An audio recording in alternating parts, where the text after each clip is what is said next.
Welcome friend.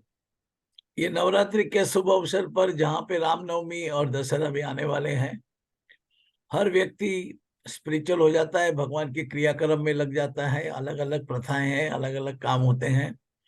और दशहरे के दिन तो पूरे हमारी कमियों पे, हमारे जो भी अवगुण होते हैं उससे हम विजय प्राप्त करके दशहरा मनाते हैं। तो ये अवगुण क्या होते हैं, इसको कैसे निकाल सकते हैं, कैसे हम हमारे अंदर के रावण को मार सकते हैं और भगवान के नजदीक आ सकते हैं, भगवान से अटैच हो जाते हैं और ज्यादा कहा तो गॉडलीनेस हो जाता है या भगवानमय हो जाते हैं। तो ये कैसे जी हो सकता है, हमको क्या क्या बातों का ध्यान रखना है और क्या क्या क्रियाएं करनी है और क्या क्या समझ रखनी है। तो डॉक्टर साहब हमारे साथ हैं। और डॉक्टर साहब, आपका वेलकम है। और आप हमें बताइए, इसमें हम गॉडलीनेस के सब्जेक्ट में क्या क्या बातें हो सकती है। जी। Thank you. Thank you Jain Sahab. ये बहुत अच्छी तरह से आपने वर्णन किया, संक्षिप्त में वर्णन किया। और ऐसा तो बहुत सारे वर्णन मिलते हैं, मगर there are some which are required for daily application. और डेली आपको भगवान कैसा दिखेगा वो हम देखते हैं। उससे पहले हम भगवान से एक प्रार्थना करते हैं 2 मिनट में, तो जिसको मैंने राग सिंधु भैरवी में बसाया है। मैं हिंदुस्तानी क्लासिकल वोकलिस्ट हूँ और आकाशवाणी दूरदर्शन वगैरह में प्रोग्राम्स हो चुके हैं मेरे। इसलिए मैं रागदारी भजन पेश करूंगा। रागदारी जो गाना होता है जिसको हम शास्त्रोक्त गाना बोलते हैं, उसके अंदर से बहुत सारे चीजें आप बिठा सकते हैं। मेरे पास ऐसे बहुत सारे काफी स्टॉक है, तो मैंने सोचा कि काइंड परमिशन ऑफ जैन साहब। या तो ऐसे राग सिद्ध भैरवी में सा गा म पद प गा म रे सा म ग प पद सा नि ध प नि ध प म ग ध म ग रे सा। हे जगत्राता विश्व विधाता, हे सुख शांति निकेतन है। दीन के बंधो प्रेम के सुधो, दुख दरिद्र विनाशन है। दुख दरिद्र विनाशन है। हे जगत्राता विश्व विधाता, हे सुख शांति निकेतन है। नित्य अखंड अनंत अनादि पूर्ण ब्रह्म सनातन है। जग आश्रय जगपति जगवंदन, अनुपम अलख निरंजन है। प्राण सखा प्राण सखा, त्रिभुवन प्रतिपालक, जीवन के अवलंबन है। जीवन के अवलंबन है। हे जगत्राता विश्व विधाता, हे सुख शांति निकेतन। इस भजन में हमने बहुत सभी बढ़िया लोगों सर, को बहुत बढ़िया डॉक्टर साहब, बहुत बढ़िया। थैंक यू वेरी मच साहब, थैंक और यू। एक तो मुझे याद आ गया कि ये मिलेश्वर हमारा तुम्हारा। जी और दूसरा मुझे ये समझ में आया कि गॉडलीनेस के नजदीक आने के लिए जी आपको वो काम करना चाहिए जो आपको पसंद है। जी। आपको पूरी तन्मयता से करना चाहिए, तो आपके अंदर गॉडलीनेस आ जाएगा। करेक्ट ये आएगा। You can start. जी। तो trusting God means you provide for daily needs, yes, and also be contented with, greedy मत बनाओ। डोंट बिकम, लालच में मत पड़ो। जो भी भगवान ने आपको दिया है उससे आप संतुष्ट रहो, क्योंकि विदाउट दैट भगवान के पास आप नजदीक नहीं जा सकते। तो ये हमें ध्यान में रखना है। और ये कंटेंट में रखने से आपको जीने का तरीका, जीने का एक अनुभव बहुत बढ़िया हो जाता है। Next slide sir, please. दूसरे शब्द में ये है कि गॉड के साथ जो ट्रस्ट है वो जी अनकंडीशनल है। अच्छा हो रहा है जी तभी भी ट्रस्ट रखना है, और अच्छा नहीं हो रहा है तभी भी ट्रस्ट रखना है। क्योंकि अच्छा जी नहीं हो रहा है मतलब आगे कुछ अच्छा बहुत बड़ा होने वाला है और उसके लिए हमको भगवान प्रिपेयर कर रहा है। जी जी जी। तो बहुत ये बढ़िया। बहुत जरूरी है कि जब जब कठिन समय आता है, जब बुरा समय आता है, तो हमको समझना चाहिए ये हमारा कोचिंग कैंप है जहाँ पे हमारी घसाई हो रही है, लेकिन हम उभर के जी आएंगे। या जी हाँ जी, वेरी ट्रू वेरी ट्रू। जिंदगी एक रियाज है अल्टीमेटली, है हाँ ना? हाँ परीक्षा है, रियाज है, उसमें आप सिंसियरली काम करते रहो, आप भगवान अपने आप आ जाएंगे। और वर्किंग वर्कशिप वगैरह ऐसे बहुत सारे गॉड के वर्णन होते हैं, और हर एक के ऊपर वर्कशॉप किए जाते हैं। और क्रिश्चियनिटी के अंदर एक एक वर्ड लेकर के एक एक वगैरह वो करते हैं। हमें अपने अपने पास भगवत गीता है, कबीर जी हैं, तुकाराम है, सब लोगों का अनुभव हम लेके के, अनुभव होना चाहिए, सिर्फ बोलने से मतलब नहीं है, सिर्फ talking through the mouth is not the, you have to experience. तो माला तो कर में फिरे, हाँ, कबीर जी बोलते हैं कि माला कर में फिरे, भजन का माला आपका कर में फिरता रहता है, जीभ फिरे मुख माही, आपका जबान जीभ, हाँ, मुंह के अंदर फिरता रहता है, मगर मनवा तो चाहू दिशा फिरे, तो आपका मन तो 10 दिशा में घूमता रहता है, और ये सुमिरन नहीं है, ये तो भक्ति नहीं कह सकते, ये मतलब ही हो गया, ये भगवान से आप मतलब ही बात करते हैं। हाँ, मनवा तो दिशा फिरे, उसको निकालने के लिए हमें बहुत सारी चीजें देखना है, करना है। Next slide please. तो मन मैला और तन को धोए। ये आपका मन तो गंदा ही रहता है, आप कितने भी साबुन लगाओ, हाँ, और अच्छे अच्छे साफ कपड़े पहनो, और सब अच्छी तरह से अपनाओ, मगर आपका मन तो मैला ही रहता। तन को आप धोते रहते हैं, मन मैला रहता है। सो मन को मैला जो है कंडीशन है, उसको निकालने का प्रयास करो, फिर भगवान अपने आप मिलेगा। नेक्स्ट स्लाइड, कुछ कहेंगे साहब? नहीं नहीं जी। तो मन मैला जो है वो कारण क्या है? मन के अंदर 6 प्रकार के दुष्ट चीजें होते हैं, नकारात्मक चीजें होते हैं, जिसको हम षड रिपु बोलते हैं। 6 प्रकार के दुश्मन होते हैं, आपके मन के अंदर ही है। उनके अपना एक गलत फहमी है कि वायर जो है, रिपु जो है, दुश्मन जो है बाहर का है, वो नहीं है एक्चुअली आपका। वो जो प्रॉब्लम है आपके अंदर से ही होता है।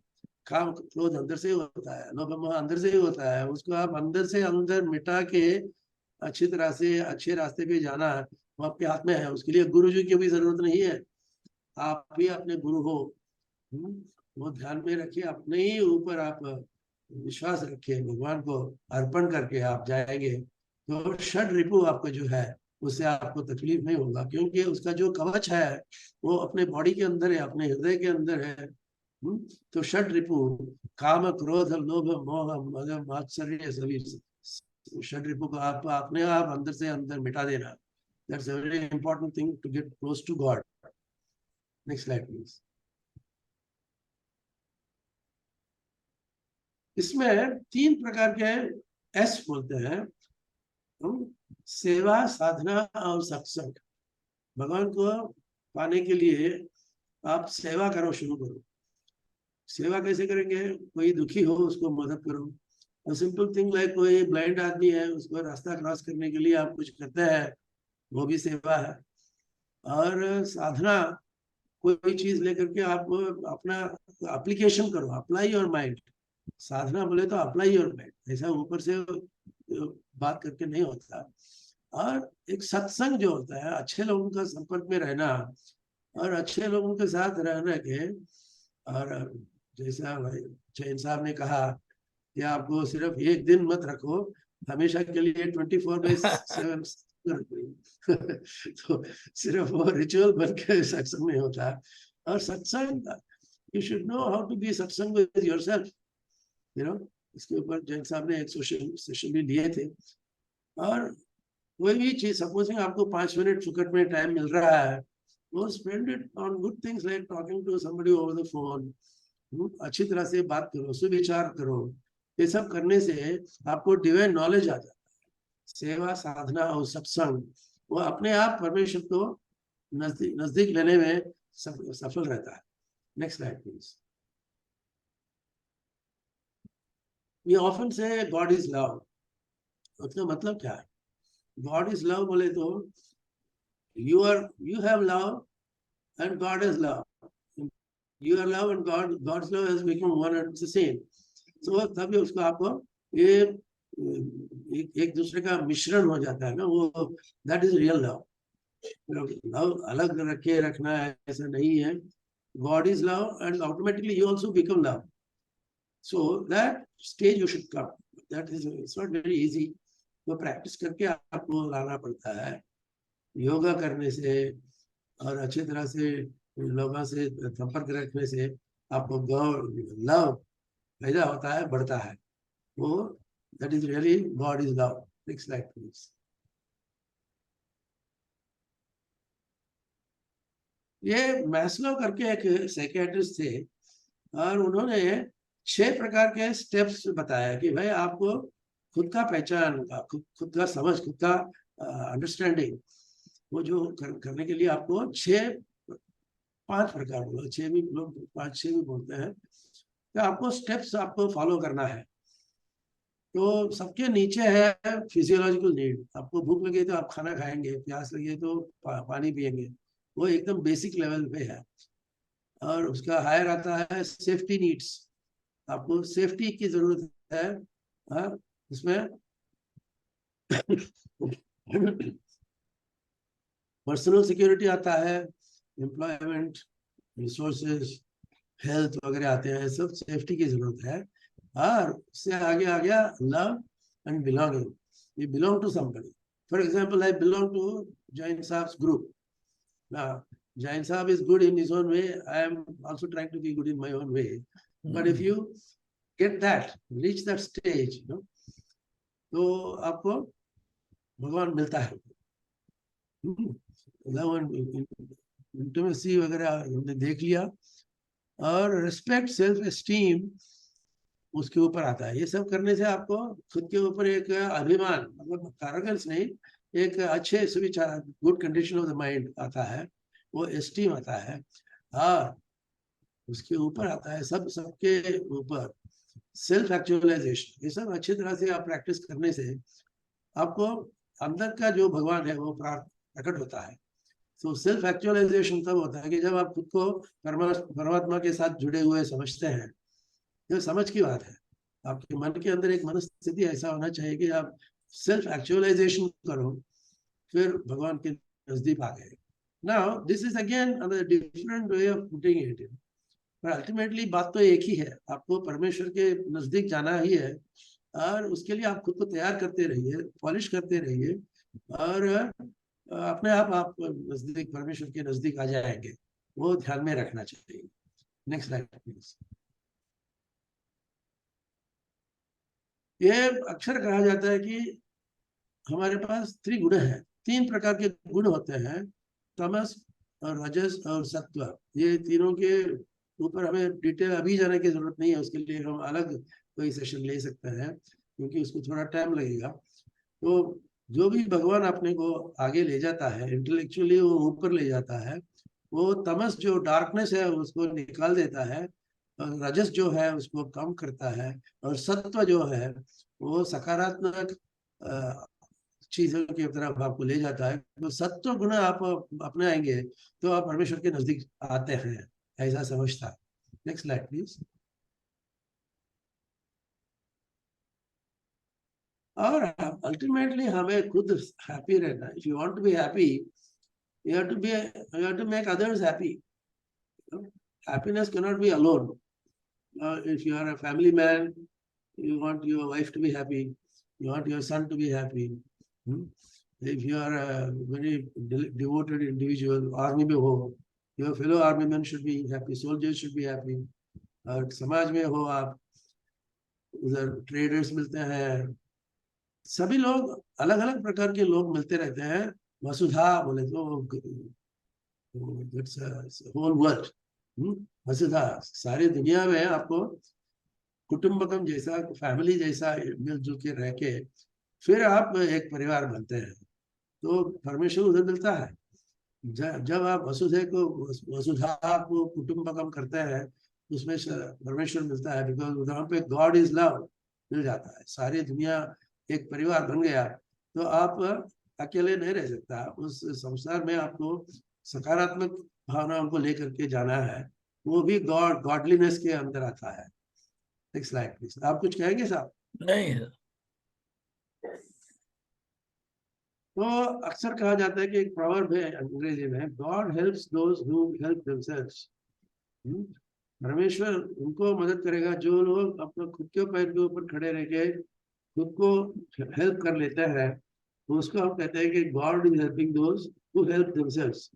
पहले अपने को खुद करो, उन्नत में लाओ, think bring him up, and then from that God will help you to help others वगैरह।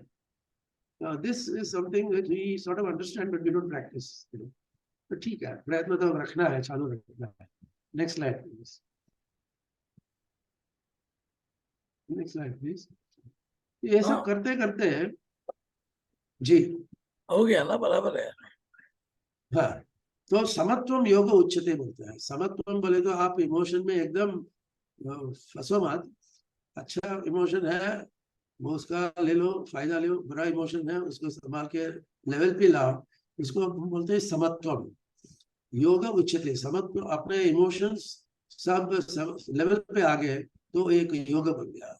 इसके लिए योग के लिए अलग अलग आपको इसमें इगतपुरी में जाने की जरूरत नहीं है, उपासना करना चाहिए कि ऐसा नहीं है। आप बैठे बैठे, हाँ, तो अल्टीमेटली ये योग आता है कि आपके मन के अंदर सुख दुख समाहित्वा, मतलब सुख और दुख को इक्वल रखे, समत्व रखेंगे, तो उसको हम योग उच्चते बोलते हैं। योग, योगाभ्यास, योगासन। Next slide please. और many times we don't understand God's means।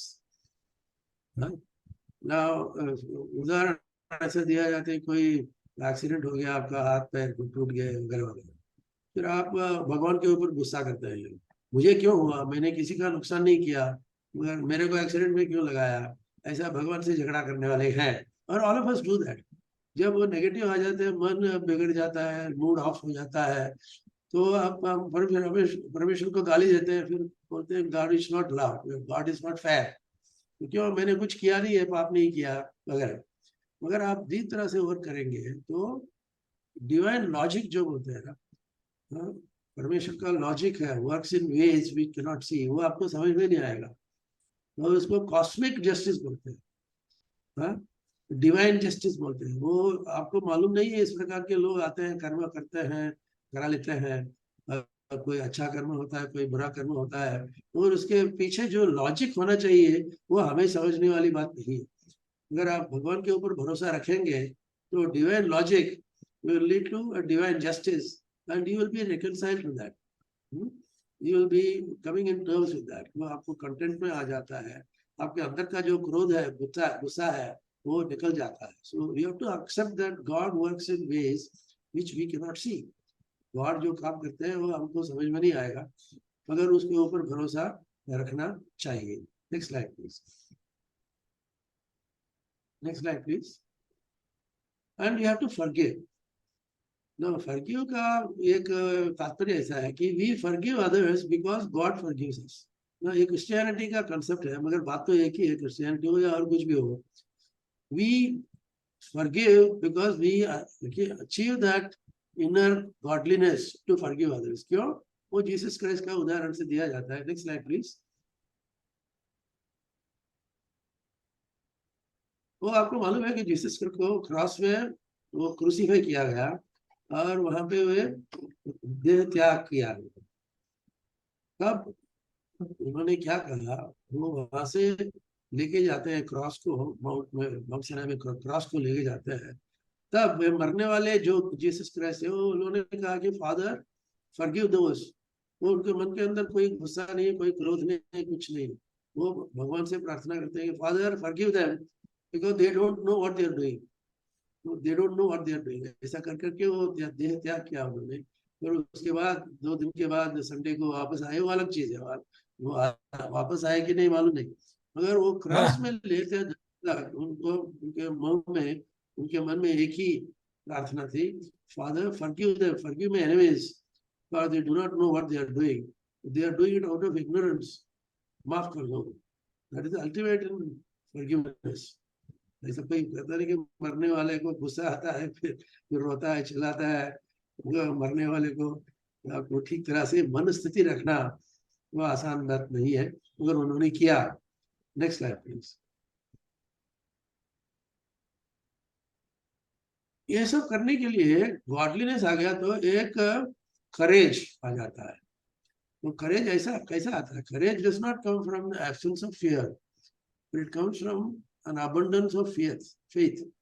Crucifixion का ही उदाहरण ले ले, वो टिल द लास्ट ब्रेथ उनका करेज जो आया था, ये भी है। लोग ऐसा बिलीव करते हैं कि वो करेज है, डिवाइन करेज है। It is an abundance of faith. उनको मालूम है कि मुझे मेरे शरीर को कुछ भी हो जाओ, मगर मेरा फेथ जो रहेगा, that comes only from godliness. So courage comes from faith, and then brings action points along those lines. Next slide, please. हो गया सर। तो के एस्पेक्ट्स ऑफ गॉडलीनेस हमने देखा, और ऐसा मतलब नहीं कि गॉडलीनेस इसी में बस पकड़े हुए रहना, ऐसा नहीं है। These are examples of godliness. भी परमेश्वर को उधर समझ के अंदर लेके वो परमेश्वर का स्पिरिट लेना है, तो should become like five blind man in elephants. Elephant का सब ब्लाइंड मैन दिखता है, कोई हाथ पकड़ता है, कोई पैर पकड़ता है, कोई पूंछ पकड़ता है, तो बोलता है ये हाथी है, हाथी है। जो बोलो अगर है तो it is an integrated picture, और बहुत हर एक बढ़िया। पिक्चर के अंदर है। जी हाँ हाँ, बोलिए बोलिए बोलिए। जी, ना it's come to an end now. So परमेश्वर को आप गॉडलीनेस देखते जाएंगे, और गॉडलीनेस को series and series of lectures, workshops रहते हैं गॉडलीनेस को। और अपने अपने पूर्वजों ने भी उसमें पुराणों में और इतिहासों में उसका एक कनेक्शन करके दिया, जिसको हम एलाबोरेट करते हैं। कोई एलाबोरेशन कर्म के ऊपर, और अलग अलग पुराणों में, इतिहास में उनको मिल जाता है, और उसको ले करके आप आगे बढ़िए। अपने ही तरफ से, अपने ही हिसाब से आप जिंदगी जिएंगे, तो गॉडलीनेस अपने आप आपके हृदय में आना चाहिए। ये बहुत बढ़िया, this is my humble. Thank you very much बहुत once बढ़िया again. डॉक्टर साहब। हाँ, thank you so much, thank you. You are doing a great human service. आप जो हैप्पी करते हैं, हैप्पी सर्विस ही करते हैं रामनवमी ना। And happy Ramnavami and happy Dussehra to all. Thank you साहब, थैंक यू।